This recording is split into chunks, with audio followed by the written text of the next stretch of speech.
6-5 inverses of matrices. The first thing that we have to remember is in order to have an inverse, we have to have what we call an identity. And we don't actually really get into a lot of stuff with that. It's in math what we call group theory when we do a lot with inverses and identities. But the identity in regular terms, we have a multiplicative identity, which would be 3 times 1 equals 3. This is the identity. In addition, it would be 3 plus 0 equals 3. Okay, in matrix multiplication, the identity, we call it the identity matrix. We use the letter I for it. We have some matrix that is always square,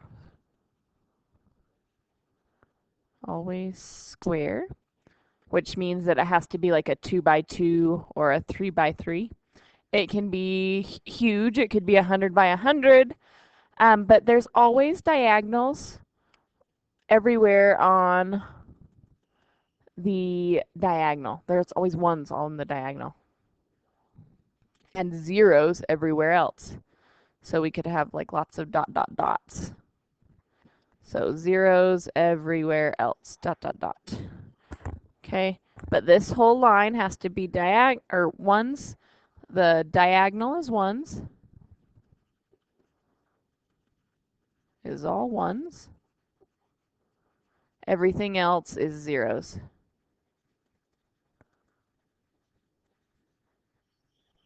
That's a terrible else. If I were given some matrix A that's like a 2 by 2, I could multiply that by matrix I, which would also have to be a 2 by 2. And if I asked you for the identity matrix that was a 2 by 2, you would just automatically know that I that is a 2 by 2 is just 1, 0, 0, 1. If it was a 3 by 3, so it was whatever the I is going to depend on how big this one is, just as long as it's square. So if I gave you some matrix A times the identity, I would always get matrix A back. And this is with matrix multiplication. And then if I took I times that same matrix, I would get the same matrix. It doesn't matter which side I multiply the inverses on. And if you remember in our other multiplication, we didn't even always get the same size of matrix. So we couldn't have the same thing. So this is one of very few things that actually get you the same output over here. Okay, and so let's try, we're going to find those inverses. We're going to go ahead and multiply them and just check through them real fast. So I'm going to give you matrix A is equal to 4, negative 7, negative 3, 2. And since this is a 2 by 2, my I is equal to 1, 0, 0, 1. And you sound like you're speaking like Bender from Futurama when you say those. So now I'm going to multiply. So A times I is going to give me a 2 by 2 matrix. So I'm going to make my 2 by 2 little spots. Okay, I'm going to have 4 times 1 plus negative 7 times 0. Then I'm going to have 4 times 0 plus negative 7 times 1. Then I'm on this bottom left, I'm going to have negative 3 times 1 plus 2 times 0. And over here, I will have negative 3 times 0 plus 2 times 1. When I do that, I will just get 4, negative 7, negative 3, and 2, which is the same thing. It's not going to matter either direction. Also, if I took I times A, I will get this same thing. Okay, you should know any time that you multiply by the I, you will get the same as your old one. So you don't actually have to go through all those steps sometimes when you see an I. So we will just write like AI equals A. We've already kind of done this, and IA equals A. So those are nice little notes to remember. And then we also have what we call the actual inverse. So we've been talking about the inverse, or we've been talking about the identity, I'm sorry. Now we're going to talk about the inverse. The inverse of a matrix is written like this. It looks like A to the power of -1, but we read it as A inverse. Inverse. So if I see A to the -1, this is, or if I say A inverse, I want you to write A to the -1. What this means is just like, it's kind of like when we add 3, what do we have to add to that to make it equal 0? We have to add -3. -3 is the inverse of 3. That's what we're doing. We're trying to get to the identity, but this is the identity in addition. 0 is the identity in addition. However, in matrix multiplication, the I is the identity. So what we want is we want to have A times A inverse, and we want it to give us the matrix I. And we have to be able to do it both directions in order for it to be the inverse, which means that I also have to be able to multiply as A inverse A equals I. So you will have to check it both directions when we do that. In order to find that inverse, so basically what happens is when I want to solve a big equation, and we'll do it later on, we will use these to solve systems of equations in just a couple seconds, but right now we're just going to show that something are inverses. So if I give you A is equal to -2, 3, -3, 4, and B equals 4, -3, 3, -2. And if you notice, what always happens with matrices that are inverses is they look very, very similar to each other. Sometimes they're off by a couple numbers or like a factor of a number, so like off by a multiple of it. So what we have to do is take A times B. So I'm going to go ahead and write it out. So I'll have -2, 3, -3, 4, 4, -3, 3, -2. And then we're also going to have to do it as B times A. So I'm going to have -2 times 4 plus 3 times 3. And then I'll have -2 times -3 plus 3 times -2. Then I'll have -3 times 4 plus 4 times 3. And then on the bottom right, I'll have -3 times 3 plus 4 times -2. Okay, so 2 times 4 will give me -8 plus 9. Cool, that's 1. -3, that's going to be +6. This will be -6. That's a 0. Good. A positive and a negative of these guys will give me 0. This will be -9. And this will be, oh, that's a -3 and a -3. So it'll be a +9 and a -8, which will be 1. Okay, so that direction worked. So then you'll also have to check B times A. So I have 4, -3, 3, -2, -2, 3, -3, 4. And I believe all your calculators should do matrix multiplication, so you guys can go ahead and start using that as well. Just remember that you will have to show your steps on the test, so if you need practice, take that time to do the practicing of it. Okay, and when I multiply this direction, I will also get 1, 0, 0, 1. So B and A are inverses of each other.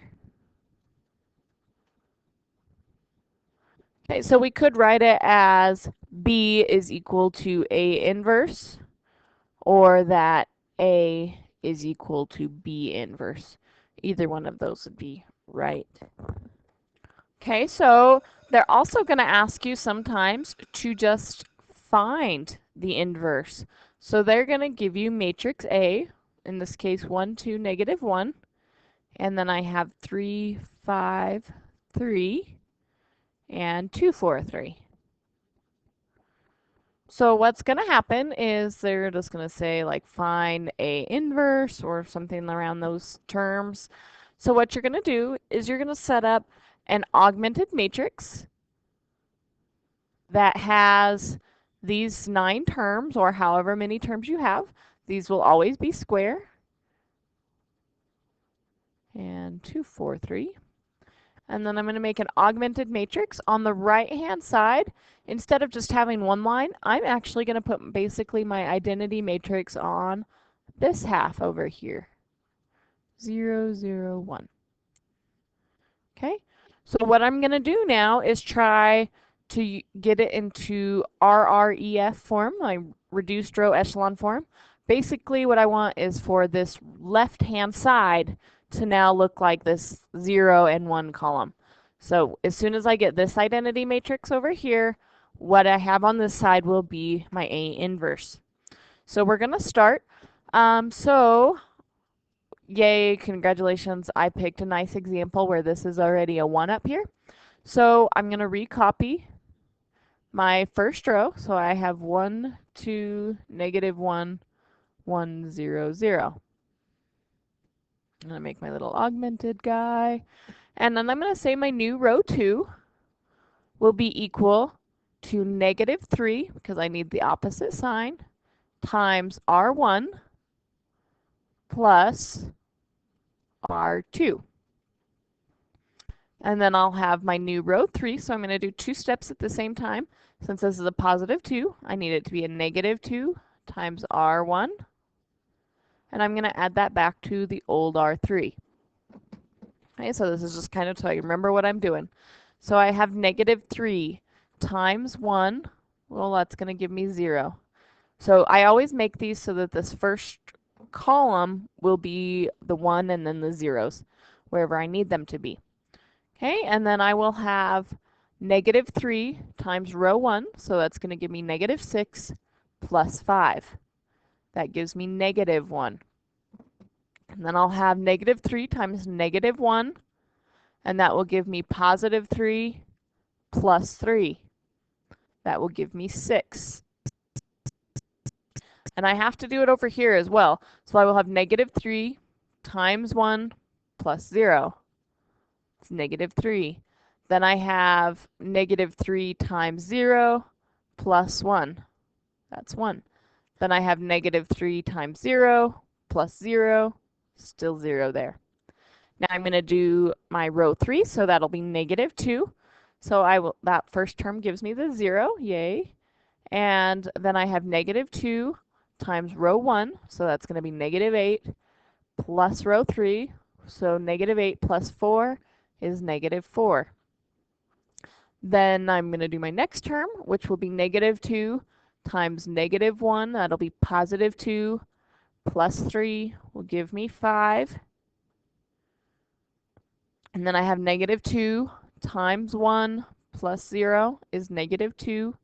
Then I have negative 2 times 0 plus 0, 0. Then I have negative 2 times 0 plus 1 is 1. Okay, so I have this column of zeros. Now what I'm going to redo is I'm going to do my next step, and I want to get this row, I want to get this guy as a row of 1s. So what I'm going to go ahead and do is I'm going to rewrite my 1, 2, negative 1, 1, 0, 0. I'm going to make my new R2 basically be negative 1 times my old R2. So what that's going to happen is I will have 0, positive 1, negative 6, positive 3, negative 1, and 0 still. I like taking out the steps to actually write down my matrix, but by all means, if you feel comfortable enough to do multiple steps in one step, you can. Okay, and then I'm going to make my new R1 and R3. So basically now my second row will stay the same. So I will have 0, 1, negative 6, 3, negative 1, 0. I'm going to get my new R1. Whoops, where'd my pen go? I get my new R1 by taking, so I have a positive 2, so I'll have negative 2 times R2, and I'm adding that back to my old R1. For my new R3, I will take, since I have negative 4 and I want it to be 0, I will have to take it times positive 4 times R2, and I will add that back to my R3. So here I have to do the full elimination, whereas before sometimes you could just get it down to the bottom row, just equaled the 1 on there, just the 1. So I will take negative 2 times 0 plus 1. That's 1. Now I'll take negative 2 times 1 plus 2. That's 0. I already had a 0 here, so that's not going to change, and I'm making this one create a 0. So that will also be there. So I will have negative 6 times negative 2, that's positive 12, plus negative 1, that's 11. Okay, and then I have negative 2 times 3 plus 1. So negative 2 times 3 is negative 6, plus 1 is negative 5. Then I have negative 2 times negative 1, that's positive 2, plus 0 is 2. Then I have negative 2 times 0 plus 0 is 0. And then I will do my new row 3. So row 3 is going to be equal to 4 times those numbers. So I'll have 4 times negative 6. So negative 24 plus 5. That will give me negative 19.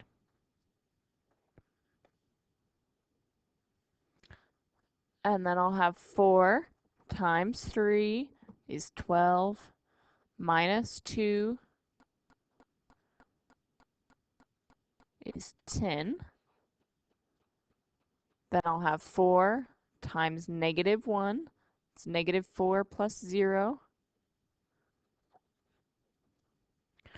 Okay, so this is where I'm going to try to end my video at. I'm going to make a big old X right here. And then I'm going to copy and paste this other stuff over here.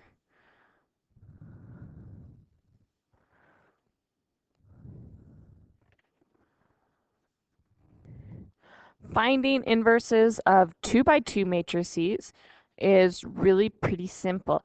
So let's take this one that we already actually know what the inverse is because we've already done it and we've worked that out. And then we're going to go ahead and solve and try to find, not solve, I'm sorry. We're going to go ahead and try to find the inverse. So what we do is we make an augmented matrix and we put our identity matrix on the right-hand side. And then what we're going to do is row reduce this left-hand side. So first of all, I need my space right here to be equal to a positive 1. Okay, so in order to get this to 1, I'm going to say my new row 1 is equal to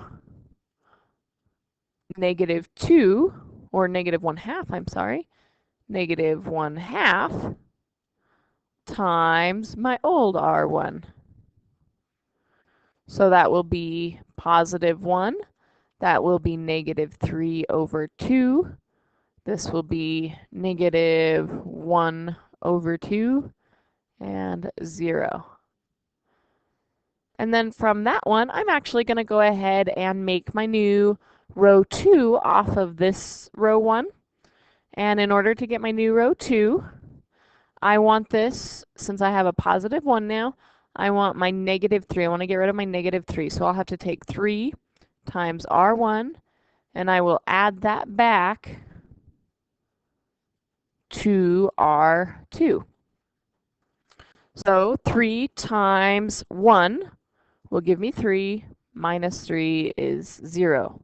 Then I have 3 times 3 halves plus 4 is going to give me 17 over 2, which is disgusting.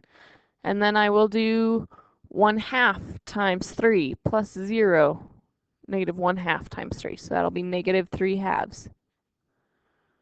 And then I will take 0 times 3 plus 1. Okay, and then I have to get rid of the 17 over 2. So in order to do that, my R1 will stay the same. So I have 1, negative 3 over 2, negative 1 over 2, 0, 0. And in order to get rid of that, my new row 2 will be equal to 2 over 17 times my old R2. The 0 is going to stay the same, so that guy's good. And then I have a 1. And then I will have negative 3 over 2 times 2 over 17. So that will be negative 3 over 17. And then I will have 2/17 times 0 plus 2/17. No, 2/17 times 0 plus 1. No, I'm not adding anything. This will just be 2/17. Okay, and then I have to get rid of the 3 halves. So my new R1 will be equal to positive 3 halves times row 2, and I will be adding that back to R1. Okay, so this row I'm not changing anything at all.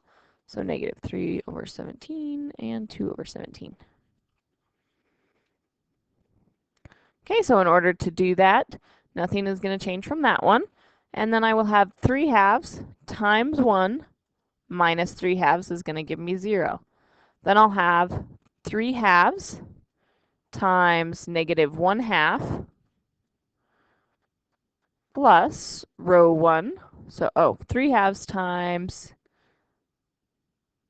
row 2. So I have 3 halves times negative 3 over 17 plus a negative 1/2.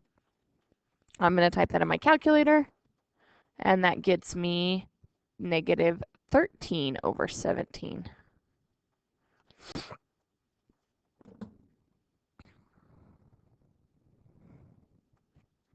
Okay, this is my new big X thing. So what we're going to do is take a matrix, the one that we already know, and we're going to just plug it in our calculator to find the inverses, because really you will never actually, maybe if you ever have to take linear algebra, you will do this. But basically, we're just going to take our calculator, we're going to go find that, we're going to go type in our matrix that we're given. In order to find our inverse, we go over to Edit. I want to do a 2 by 2 matrix. And my numbers are negative 2, 3, negative 3, 4. I'm going to get out of here. I'm going to go pick that matrix that I was just typing. So I was typing in A, so I hit A. And then I'm going to hit this X inverse. What that's going to do is tell me that A inverse equals this guy. So A inverse, now I'm going to write on this, A inverse equals this guy. Okay, that was the same one that we already given. We already tested that. Sometimes it'll tell you that things, I'm not sure exactly the message that it tells you, but if it tells you some sort of error message, means that there's no inverse. No inverse if there's an error on your calculator. Then let's just test typing in a larger one. So I can go to matrix, my matrix menu. I go over to edit. I'm going to do a 3 by 3 matrix. And so just for example, let's do 1, 2, negative 1, 3, 3, 5, 3, 2, 4,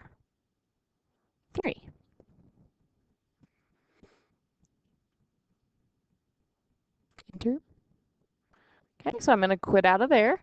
And basically, I can do the same thing because it actually thinks I'm typing in the same matrix. So it gives me this as my inverse.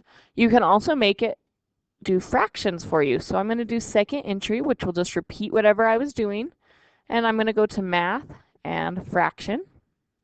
And it will give it to you in fractions. These are now equivalent fractions, or these are equivalent matrices.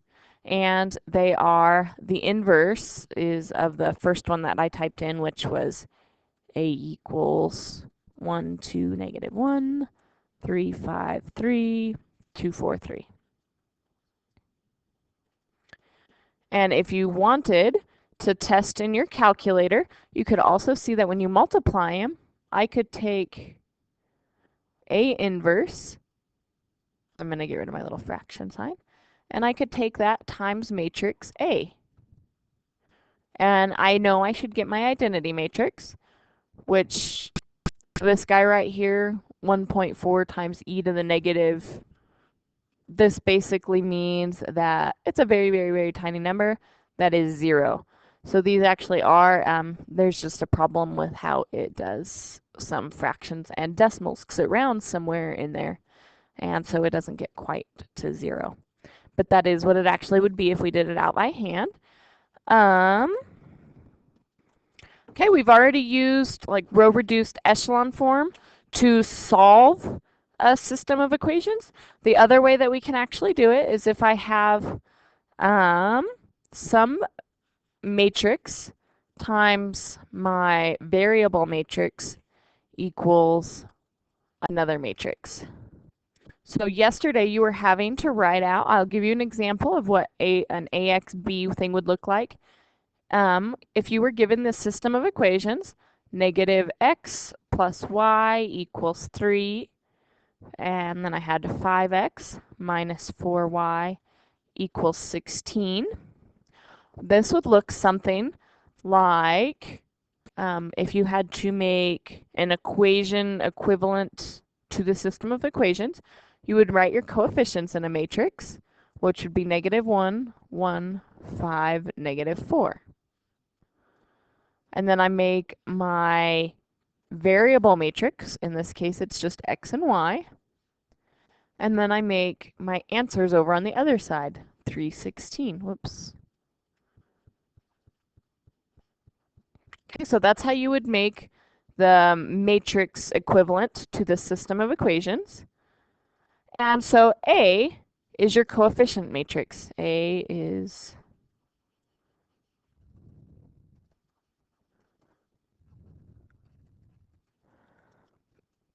x just represents your variables. And B is equal to your constants. I'm just going to write constants. And so basically I have to have them set up all in the same order. So I have to have my x, y's, and my numbers on the other side of the equal sign. Same kind of rules we've been doing with it. Now in order to do this, so I'm just going to take this AXB for example. If I just had you solve a really old, like when we were just doing linear things, if I had AX equals B, and I asked you to solve for x, what you would do is divide by A. The reason we divide is because division is the inverse of multiplication. These were multiplying together. Now, instead of dividing, because I can no longer divide with matrices, no such thing exists, I multiply both sides by the inverse. Now the tricky thing is that I have to multiply on same side.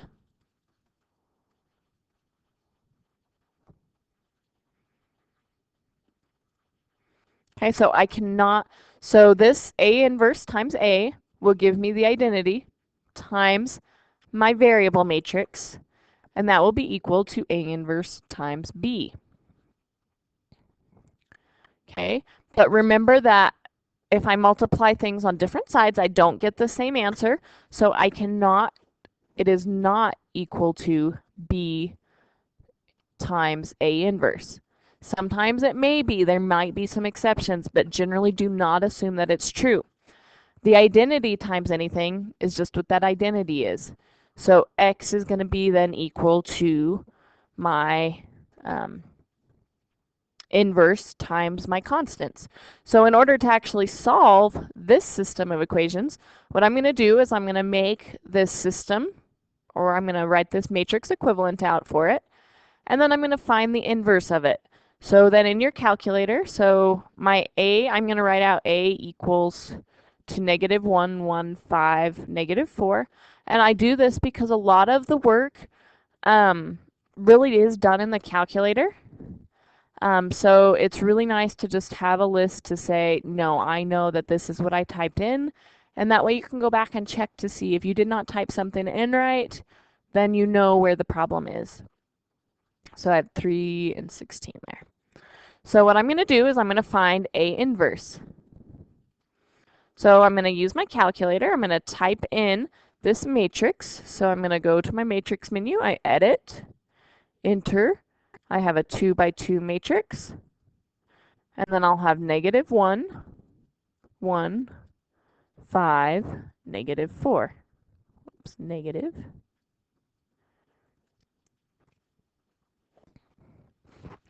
Then I'm going to quit out of this menu. I'm going to go find my inverse. So I go to matrix and then I hit my little X inverse key. Enters and I get 4151. 4151. Okay, and I just write that down so that I know I have it. And then in my calculator, I am going to go make a matrix B in here, and it's going to be that same one, and I can name them whatever I have. Just make sure you keep track of what letters you actually name them. Okay, so B is going to be a 2 by 1. Okay, as soon as you hit enter, it automatically sizes it. I have 3, enter, 16, enter. And then I quit out of there. And then I'm going to take matrix A inverse times matrix B. The reason why I find matrix A first, or A inverse, is to make sure that it exists. So if there's a problem, I know exactly where it is. And so then I will get X, or basically I will have XY equals 38 or 28 and 31. 28 and 31. And that tells you real fast that X is equal to 28 and Y is equal to 31. So this is very useful, and this is a way that we can solve the systems of equations real fast. Even if we don't have that RREF form in our calculator, we can still use matrices to solve those. Okay, I want you to do a lot of problems for these ones, but I'm okay with you guys pretty well using your calculator. The homework is on page 530. I want you to do numbers 1 through 50. For the most part, you can use your calculator. I want you to do like one in each section by hand. For numbers 5, you don't have to write this down. For numbers 5 through 24, it says use the Gauss-Jordan method. I'm not worried about that. Just use your calculator. So use calculator. Can't spell calculator. You got it.